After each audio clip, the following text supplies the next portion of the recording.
Welcome to our Read Out Loud. My name is Ms. Jaffe. I am the English language teacher at Linwood Elementary, and I know most of you, and I was very happy to be asked to do a read out loud for you.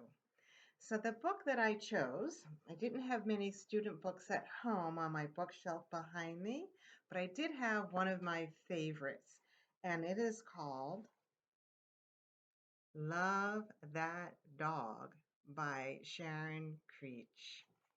So this book, you have to think about as I'm reading, because it's not going to be much of a discussion back and forth. I'm going to be reading to you. So I want you to be thinking in your head about a pet that you have had that you have loved. It could be a pet that you have now or a pet that you've had before, or maybe you'll even be thinking about a pet that you'll have one day. The other part of this book is that the main character, Jack, is a student, and this book is written as a journal, like a writing journal. I think some of you have experienced having to do that in class.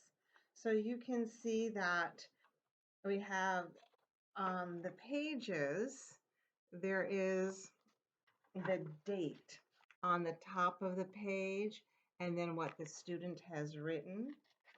So it's writing to his teacher, Ms. Stretchberry, which is a great name for a teacher. And I think that I'll stop at some point and ask if you have a thought about why Ms. Stretchberry would be a great name for a teacher. But the student Jack does not like to write.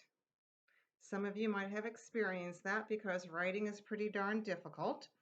But as we go through the book, we'll find out how Jack does experience writing poems.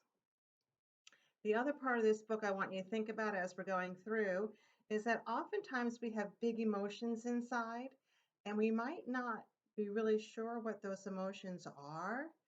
And it takes us a while to process of thinking about them. And oftentimes writing your thoughts down on paper helps with your big emotions inside coming out. So that's a little bit about this book here. So I'm going to start reading, and as I'm reading, I might pause now and then to ask a question, but we do have the chat turned off because for this lesson, we want you to be listening and not be interacting during my reading. But every now and then, I hope to be able to unmute and have a little bit of some thoughts going on. Yeah. All right, so let's begin. Oh, I'm so sorry. One other thing. The book has 86 pages. It's not very long.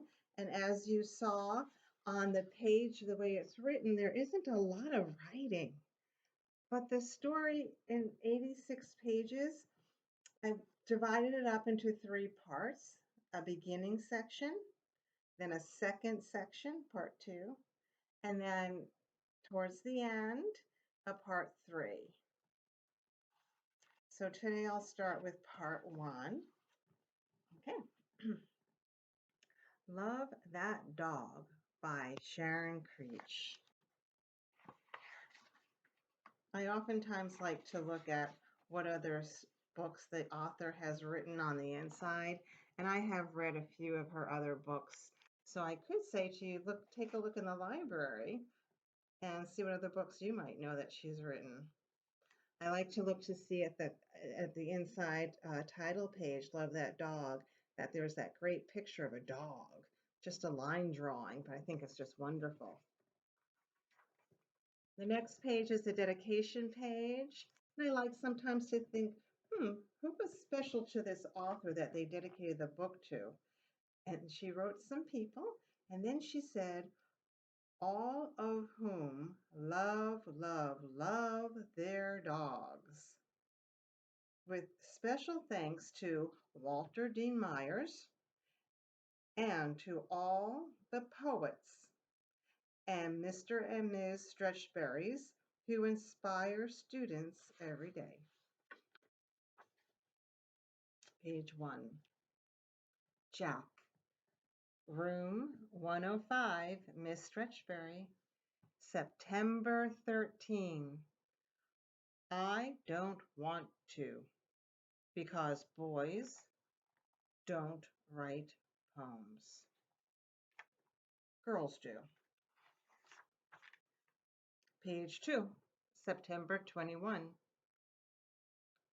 I tried. Can't do it. Brains empty. Page 3, September 27. I don't understand the poem about the red wheelbarrow and the white chickens and why so much depends upon them. If that is a poem about the red wheelbarrow and the white chickens, then any words can be a poem. You've just got to make short lines. I have a note here that at the back of the book, the author has included some of the poems that the teacher has used in the class.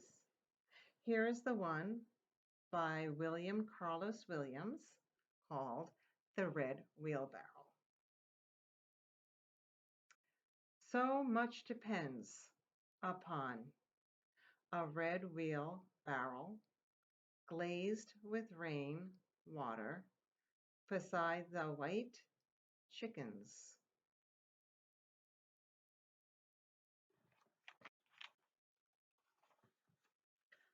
October 4. Do you promise not to read it out loud? Do you promise not to put it on the board? Okay, here it is, but I don't like it. So much depends upon a blue car splattered with mud speeding down the road. October 10. What do you mean? Why does so much depend upon a blue car? You didn't say before that I had to tell why. The wheelbarrow guy didn't tell why. October 17. What was up with the Snowy Woods poem you read today? Why doesn't the person just keep going if he's got so many miles to go before he sleeps? And why do I have to tell more about the blue car splattered with mud speeding down the road? I don't want to write about that blue car that had miles to go before it slept. So many miles to go in such a hurry. I'm going to go to the back of the book, and here we have the poem Stopping by Woods on a Snowy Evening by Robert Frost. Some of you might have already heard this poem before, but I'm going to read this one because there's part of this poem, like the Red Wheelbarrow poem, that Jack starts to use in his own thinking and writing. No. Stopping by Woods on a Snowy Evening by Robert Frost. Whose woods these are, I think I know. His house in the village, though. He will not see me stopping here to watch his woods fill up with snow. My little horse must think it queer to stop without a farmhouse near. Between the woods and frozen lake, the darkest evening of the year, he gives his harness bell a shake to ask if there is some mistake. The only other sounds the sweep of easy wind and downy flake. The woods are lovely, dark and deep, but I have promises to keep and miles to go before I sleep, and miles to go before I sleep.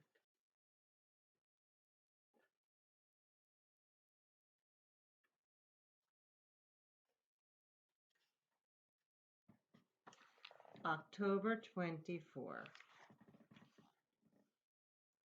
I am sorry to say I did not really understand the Tiger, Tiger, Burning Bright poem, but at least it sounded good in my ears. Here is the blue car with tiger sounds. Blue car, shining bright in the darkness of the night. Who could see you speeding by like a comet in the sky?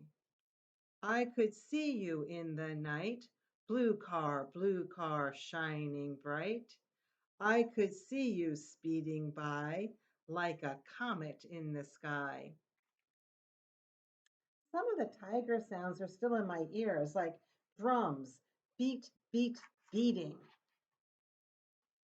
Curious to find out about this tiger poem. Okay, this is what it looks like. And this is only the first stanza, the first verse of this poem. It is much longer, but we're only going to do the first stanza. The Tiger by William Blake. Tiger, tiger, burning bright in the forest of the night. What immortal hand or eye could frame thy fearful symmetry? It does have a certain sound to it. October 11. Yes, you can put the 2 blue car poems on the board, but only if you don't put my name on them. October 6th. They look nice, typed up like that on blue paper on a yellow border, but still don't tell anyone who wrote them, okay? And what does anonymous mean? Is it good? Do you know what anonymous means? It's when you don't want anyone to know who the author is. You keep your name a secret. October 9. I don't have any pets, so I can't write about one, and especially I can't write a poem about one. November 15. Yes, I used to have a pet. I don't want to write about it. You're going to ask me why not, right? November 22nd. Pretend I still have that pet? Can't I make up a pet? A different one? Like a tiger? Or a hamster? A goldfish? Turtle? Snail? Worm? Flea? November 29. I liked those small poems we read today. When they're small like that, you can read a whole bunch in a short time, and then in your head are all the pictures of all the small things from all the small poems.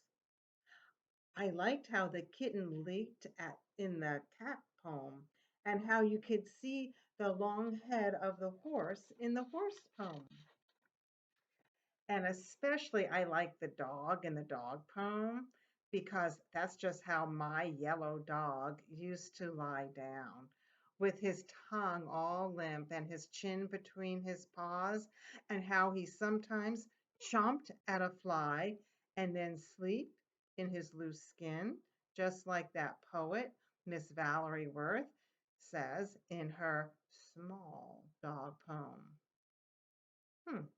Let's see if we have that poem in the back. I think we do.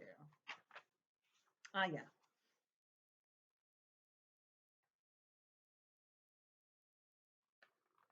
Dog by Valerie Worth. Under a maple tree, the dog lies down, lolls his limp tongue, yawns, rests his long chin carefully between front paws, looks up alert, sharp, with heavy jaws at a slow fly, blink, rolls on his side, sighs, closes his eyes,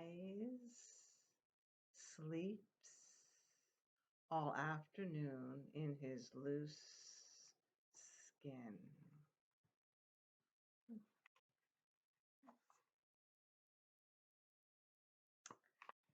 December 4th. Why do you want to type up what I wrote about reading the small poems? It's not a poem, is it? I guess you can put it on the board if you want to, but don't put my name on it in case other people think it's not a poem. December 13th.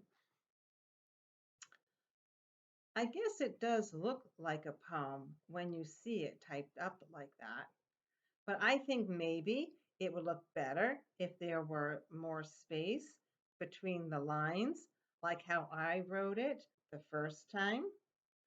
And I like the picture of the yellow dog you put beside it, but that's not how my yellow dog looked.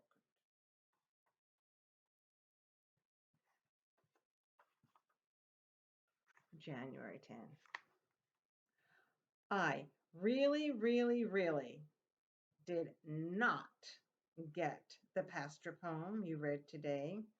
I mean, somebody's going out to the pasture to clean the spring and to get the little tottery calf while he's out there, and he isn't going to be gone long, and he wants you. Who is you to come to? I mean, really? And you said that Mr. Robert Frost, who wrote about the pasture, was also the one who wrote about the snowy woods and the miles to go before he sleeps? Well, I think Mr. Robert Frost has a little too much time on his hands. The pasture poem. Well, I'm not going to read it because I didn't really get it either. But there was only one part about this that I thought was good for us to know, that at the end of each of the stanzas, it says, "You come too. You come too."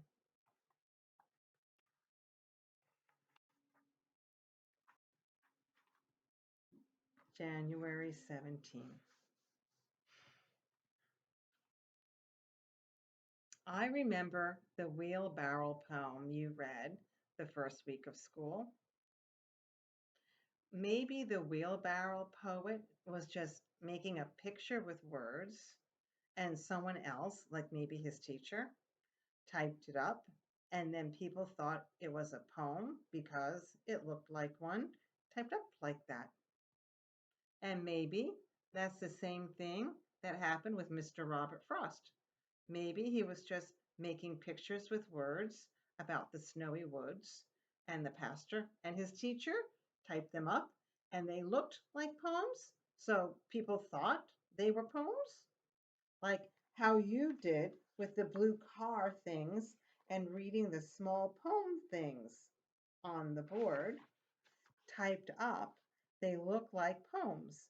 And the other kids are looking at them and they think they are really are poems. And they are all saying, "Who wrote that?"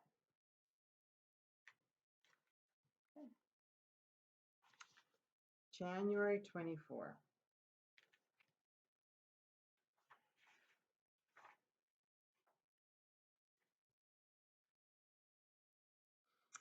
We were going for a drive, and my father said, "We won't be gone long.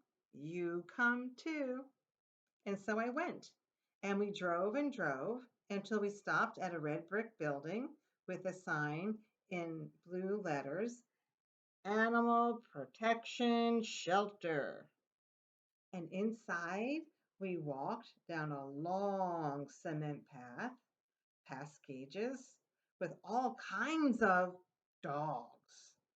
big and small, fat and skinny, some of them hiding in the corner, but most of them barking and jumping up against the wire cage as we walked past, as if they were saying, me, choose me. I'm the best one. And that's where we saw the yellow dog, standing against the cage with his paws curled around the wire and his long red tongue hanging out and his big black eyes looking a little sad and his long tail wagging as if he were saying, me, choose me. And we did. We chose him. And in the car, he put his head against my chest and wrapped his paws around my arm as if he were saying, thank you, thank you, thank you. And the other dogs in the cages get killed dead if nobody chooses them. January 31. Yes, you can type up what I wrote about my yellow dog, but leave off the part about the other dogs getting killed dead because that's too sad. And don't put my name on it, please. And maybe it would look good on yellow paper. And maybe the title should be You Come Too. February 7th. Yes, it looks good on yellow paper, but you forgot again to leave more space between the lines like I did when I wrote it. That's okay though. February 15. I like that poem we read today about street music in the city. My street is not in the middle of the city, so it doesn't have that loud music of horns and trucks, clash, flash, screech. My street is on the edge of a city, and it has quiet music most of the time. Wisp, meow, swish. My street is a thin one with houses on both sides, and my house is the white one with the red door. There is not too much traffic on my street, not like in the middle of a city. We play in the yards and sometimes in the street, but only if a grown-up or the big kids are out there too, and they will shout, "Car!" if they see a car coming down our street. At both ends of our street are yellow signs that say, "Caution, children at play." But sometimes the cars pay no attention and speed down the road as if they are in some big hurry with many miles to go before they sleep.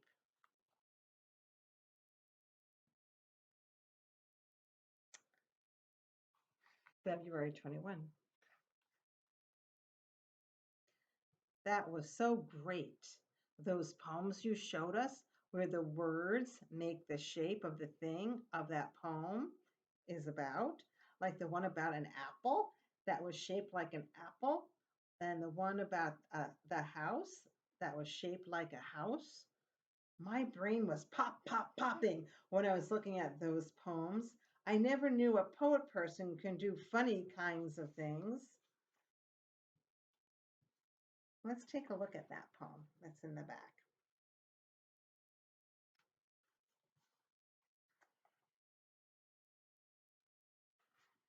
And it is shaped like an apple.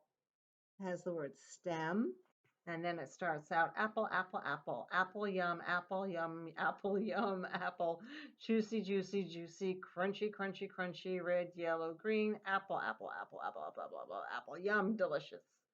Yum, yum, yum, yum, yum, yum, yum, yum, yum, yum, apple, apple, apple, apple, red, yellow, green, crunchy, crunchy, juicy, juicy, apple.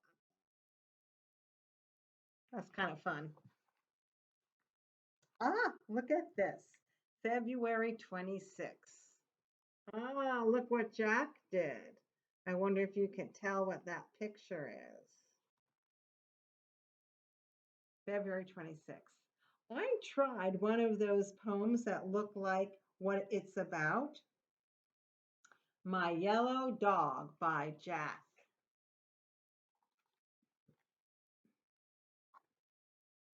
And it has head and then eye, nose, and it goes sniff, sniff, sniff, sniff. And it has mouth and slobber, slobber, slobber. We have leg, leg, leg, leg, leg, leg, leg, paw. This one I like over here. It says, I have to turn it around. Tail, tail, yellow, yellow. Yellow, wag, wag, wag. So he's trying to do it like the poet did it.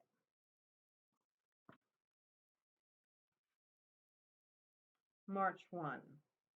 Yes, you can type up the yellow dog poem that looks like a dog, but this time keep the spaces exactly the same, and maybe it would look good, really, really good on yellow paper. Maybe you could put my name on it, but only if you want to, only if you think it looks good enough. March 7.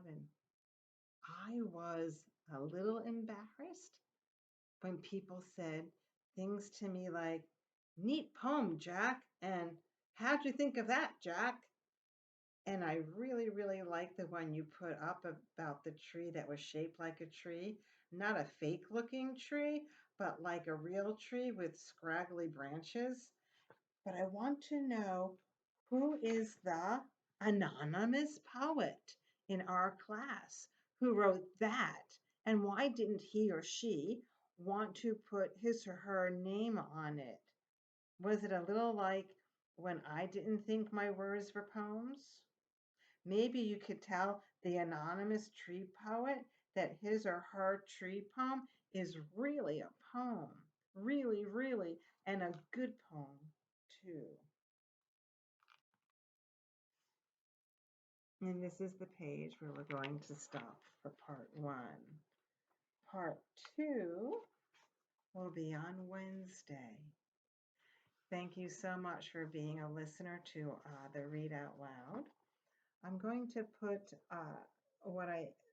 this recording onto the class Google Classroom, and with it, I think I'll put down some different poets that if you have time and would like to look at some other poems, you can do that. And if you find one that you think you really like, copy it out, practice reading it, and on Friday we can have some poem reading time. Yeah. Thank you so much. See you Wednesday. Bye-bye.